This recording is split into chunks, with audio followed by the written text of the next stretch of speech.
तो भाई लोग हम आ गए हैं अपने एमसीक्यू सॉल्यूशन की वीडियो रिकॉर्डिंग पर। जैसा कि हर अटेम्प्ट में हम करते हैं, आपको हर एक पेपर का एमसीक्यू सॉल्यूशन देते हैं, ऐसे ही इस बार भी शुरुआत वैसे ही करेंगे। एडवांस अकाउंट्स का पेपर मेरे पास है, जिसमें एमसीक्यू वाला पार्ट फाइनली मेरे पास आ गया है। नालायक को समय से भेज दिया करो ताकि आपको समय से एमसीक्यू मिल सके।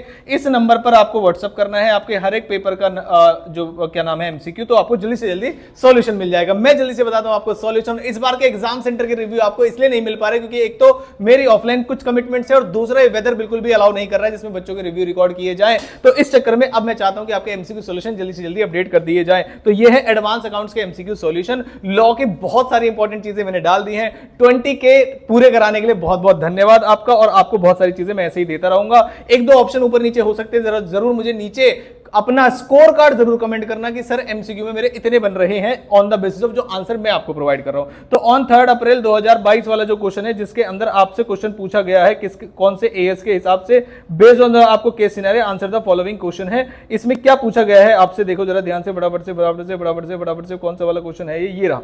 कह रहे आपको स्टेट गवर्नमेंट से ग्रांट मिली है 150 लाख रुपए की। अब पूरे क्वेश्चन को तो डिस्कस करने का समय नहीं, मैंने कहा चलो टू द पॉइंट पे चलते हैं। मार्च 2025 में what will be the amount of deferred grant debited when the grant received for 30 lakh is refunded. पहला ही क्वेश्चन डिस्प्यूटेड क्वेश्चन दे दिया उसने, क्योंकि मेजॉरिटी बच्चे आंसर इसमें 7.5 लाख लगाकर आए होंगे और जो स्टडी मेट अप्रोच फॉलो करेंगे उनका 22.5 लाख आंसर होगा। तो आप मुझे बताइएगा पहले क्वेश्चन का आंसर आपने क्या लिखा है। बाकी किसी भी क्वेश्चन में कोई भी दो ओपिनियन होने के चांसेस ही नहीं है।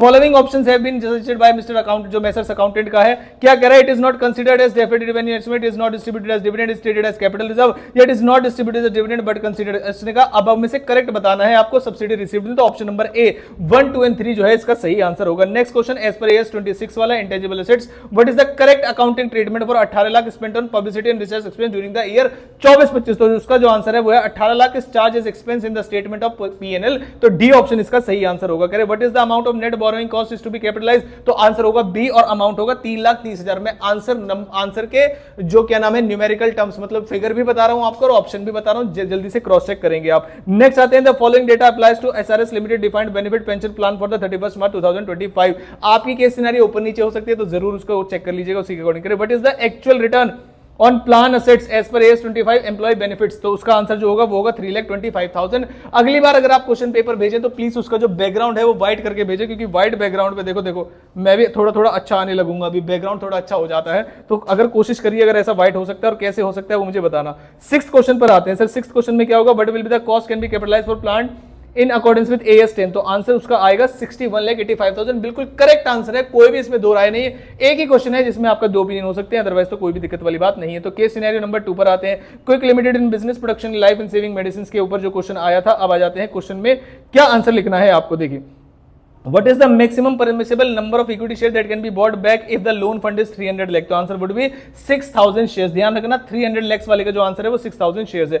what will be the maximum number of shares that can be bought back as per the companies act according to the decision made on the basis of above 2 questions, तो maximum number of shares जो bought back हो सकते हैं वो होंगे आपके 6,000 shares। उसके बाद आते हैं next, what will be the equity capital after buyback, तो equity capital आपकी होने वाली 39 lakhs, यानी option number D. what is the maximum permissible number of equity shares that can be bought back if the loan fund is 350 lakh, ध्यान रखना इसका answer नील आएगा, नील। बहुत सारे बच्चे इसको गलत करके आएंगे, लेकिन आप बताना मुझे इसका आंसर आपका सही आया नहीं। एज पर AS 7 या rule 7, sorry as per rule 7 जो आपका declaration of payment of dividend rules से है, उन्होंने क्या पूछा है आपसे, in the event of inadequacy or absence of profit in a year, a company may declare dividend out of the surplus to the fulfillment of the condition. The total amount that can be withdrawn from such accumulated profit shall not exceed, तो ये तो आपका provision based question था। 1/10 of the sum of its paid up share capital and free reserve, तो ये तो शायद बहुत सिंपल था, आपने आसानी से कर दिया होगा। नेक्स्ट आते हैं केस सिनेरियो नंबर 3 जो कि आपका था सेगमेंट रिपोर्टिंग AS नंबर 17 से। क्या बोला गया है इसके अंदर, कह रहे what would be the reportable segment on the basis of profitability test, तो आंसर ध्यान रखना टेस्ट ऊपर बहुत इंपॉर्टेंट है कि किसका आंसर हम दे रहे हैं। तो प्रॉफिटेबिलिटी टेस्ट का जो आंसर होगा वो होगा PNT, and what would be the reportable segment on the basis of इस असेट टेस्ट, तो असेट टेस्ट का आंसर होगा PNQ। उसके बाद what would be the reportable segment on the basis of overall test, तो answer would be PQ and T। और उसके बाद आता है what would be the reportable segment on the basis of revenue test, तो revenue test का जो answer है वो है PQ एंड T। तो यहां पर रुककर वीडियो को लाइक करके नीचे टेलीग्राम ग्रुप ज्वाइन कर लेना, बहुत सारी चीजें अमेजिंग आपके लिए ऑलरेडी अवेलेबल है जो नीचे डिस्क्रिप्शन बॉक्स में दूंगा। सब्सक्राइब करके जरूर रखना, हर एक इंपॉर्टेंट नोटिफिकेशन आप तक आती रहे, और इस पेपर का कोई भी MCQ सॉल्यूशन आप समय से मतलब कभी भी मिस ना करें, तो जरूर इसको करके रखिएगा। जो भी आपकी रिक्वायरमेंट है लॉ की मुझे जरूर बताना, फ्री पेड एक क्रैश कोर्स के बारे में मैंने आपको बताया था, जो कि 20K सब्सक्राइबर होने की खुशी में मैंने रखा है। कैसे मिलेगा वो नीचे डिस्क्रिप्शन में एक वीडियो है, वहां जाकर देख लीजिएगा, वहां आपको पता चल जाएगा। मैं मिलता हूं आपसे बहुत जल्द लॉ की स्ट्रेटेजी और बहुत सारे फ्री नोट्स इन वीडियोस के साथ। Thank you so much, please बने रहिएगा और नेक्स्ट पेपर की सारी स्ट्रेटेजी वीडियो आपको बहुत जल्द अवेलेबल हो जाएंगे। Thank you so much.